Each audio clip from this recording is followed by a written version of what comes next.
Welcome to the Conditionals and Loops chapter. Let's bring back a program we had from the previous chapter. It's nice that we have a number to print, but wouldn't it be better if we could do different things depending on what the value we have is? In order to do this, we need to use what are known as conditionals. Specifically, we'll start with if-else statements. Here we have one if statement by itself. An if statement is written by using the if keyword followed by in parentheses writing a condition to check. This I double equal sign 67 means we want to check to see if the variable I matches the value of 67. In C, two equal signs is how we compare if two things are the same. Since one equal sign is already used for assignment, then we have some curly braces to hold the code we want to run if the condition ends up being true. You can write an if statement without the curly braces, but only the very first statement after it will be considered part of that if statement. I personally recommend always using the curly braces, even if you just have one statement. Now, if we run our program, we'll get both of the printfs displayed, since our if condition is true. Naturally, if we change the value of I and rerun the program, the condition won't run, since then it will be false. This is great and all, but what if we wanted to check for more numbers? Let's say we wanted to check if I is a single-digit number. We could write something like I is less than 10.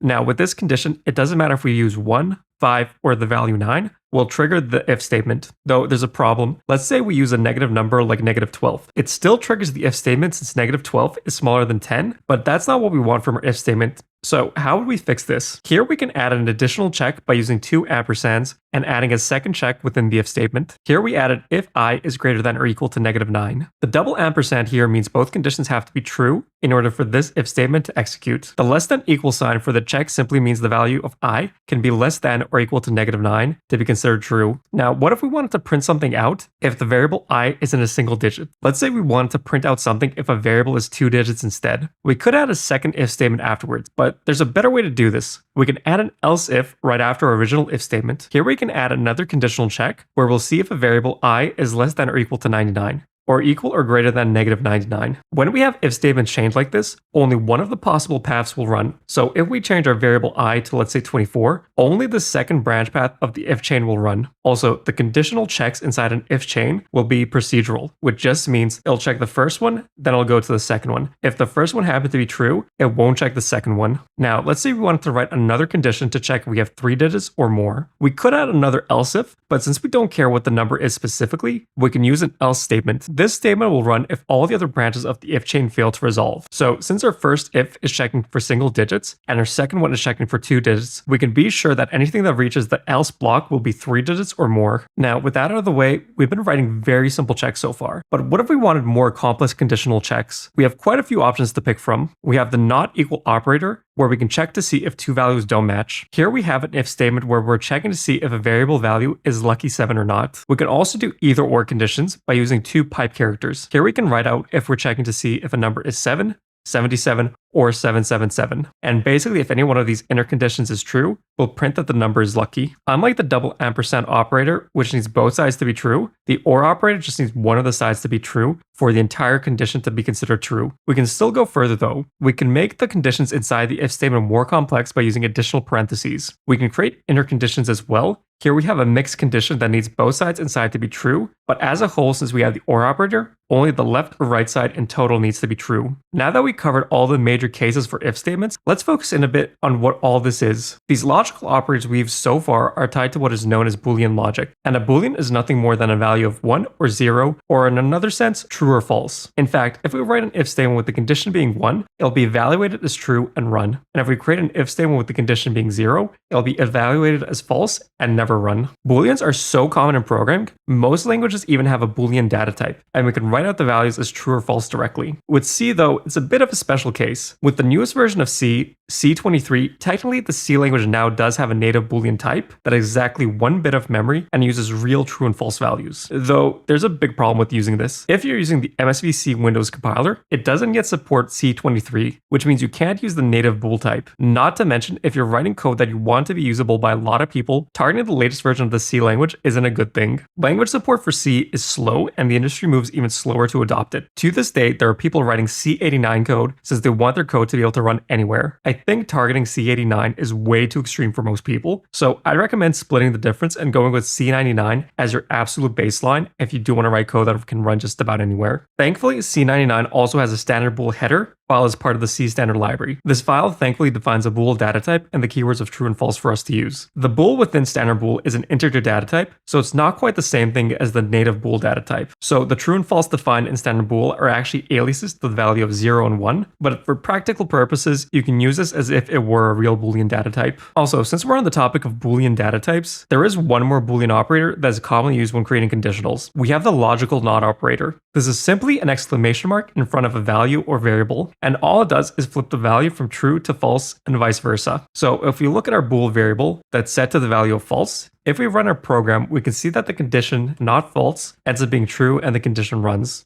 The not operator is a great shorthand for checking the opposite of a condition.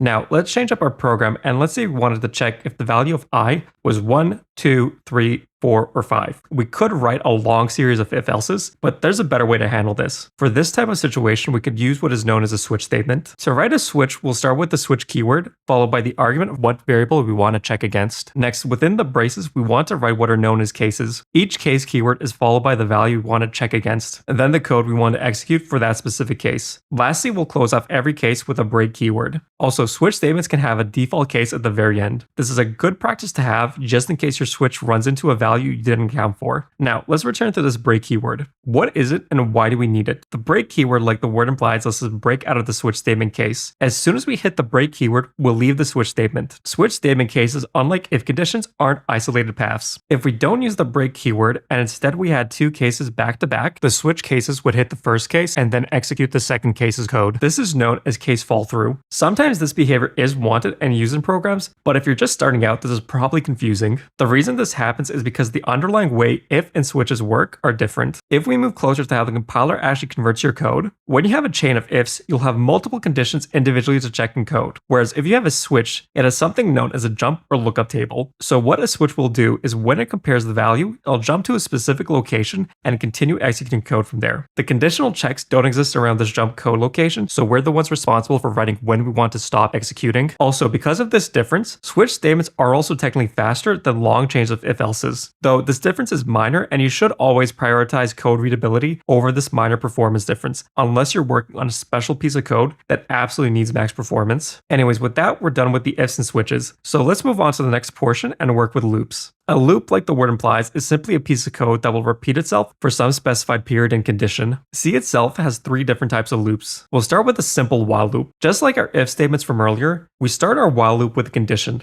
In this case, the loop will run if I is less than 10. Since our I variable is 0, the condition is true and we'll start our loop. And then we'll print our line and then we'll move on to the increment operation. Adding or subtracting 1 from a variable is so common in programming, we have special operators for this. The one being used here is a prefix increment operator. All it's doing is adding +1 to the variable I and setting that as its new value. There are also postfix operators where the plus signs are after the variable, and there's also subtraction versions of this operation as well. Though there's a slight difference between the postfix and prefix operators. The prefix operators will immediately add +1 to the variable, whereas the postfix operator will get the value of the variable first, then increase its value by 1. For most cases, this doesn't matter too much, though technically speaking, the prefix operator is faster since it doesn't need to create a temporary variable to do the addition operation with. It's perfectly fine to use both, and modern compilers should be smart enough in most cases to automatically do the right thing, though I personally almost always use the prefix operator. That little aside done, after that we hit the end of our loop braces. At this point, a loop condition will be rechecked again. Since we increased our I variable by 1 with the increment operator, the condition now will be 1 is less than 10, which is still true, and we'll run our loop yet again. This will continue all the way up till the number 9 is reached, after which point the I variable will be equal to 10, and the condition for the loop will no longer be true. Then we'll exit the loop and the program will finish. One thing though that you need to be careful about when working with loops is avoiding the possibility of what is known as an infinite loop. For example, if we write a loop of while 1, this loop will never end unless we manually try killing the program or the system halts the entire program. These infinite loops can be useful and desired in some situations, but you do have to be extra careful to make sure you have a condition to break out of the loop in some scenario. Now, while our simple loop is nice and all, it's a bit restrictive. What if there's a time we want to break out of a loop early? Or what if there's a specific iteration of the loop we don't want to do anything with? For these cases, we can use the continue and break keywords. Let's say we don't want our loop printing even numbers. What we can do is we can add an if condition at the very top of our loop, simply checking if the modulus operation is 0. If this is true, we know the number is even, and we can hit our continue keyword and move on to the next loop iteration. Since the continuation immediately moves to the next loop iteration, it's also important to update your variable condition value, otherwise you'll create an infinite if a loop in this scenario. Now, let's also say if we hit the number 6 or larger, we want to abort our loop. We can add another condition here and use the break keyword. The break keyword will completely exit out of the loop when it is hit. Anyways, with that, we've covered working with while loops. Next up, we have a do while loop. This loop is nearly identical to the while loop we just made, except for one difference. The do while loop will always run at least once, no matter what the condition of the while loop is. It's useful in a few situations, though this is likely the least used loop type in most programming. Excluding its guarantee of one loop iteration, it functions the same as a normal while loop, and there's nothing else to really note about it. And lastly, we have the for loop. This loop contains 3 parts: a variable initialization portion, a conditional check, and a post-iteration part. If we look at our while loop example from earlier, you'll notice this is basically the same thing except just a lot more compact. Looping over a range is so incredibly common in programming that we have the for loop to make it simpler to write, and to easily be able to tell what the loop condition and variables are. For the for loop, it goes as follows. When the loop starts, it'll perform its initialization first. Then we'll check the loop condition to see if it should start. Once we reach the end of the loop endcode will run. Also, while this is the most incredibly common way to write a for loop, you can take more liberty and write a more complex for loop condition or post-iteration operation. For example, you can check multiple things within the condition, and for the post-iteration portion, you can also do something like a multiplication operation if you wanted to. Anyways, with that, we're done with this chapter. At this point, you should understand how to use if, else, switches, for loops, while loops, and do while loops, plus how to continue inside loops and how to use the break keywords in both conditionals and loops.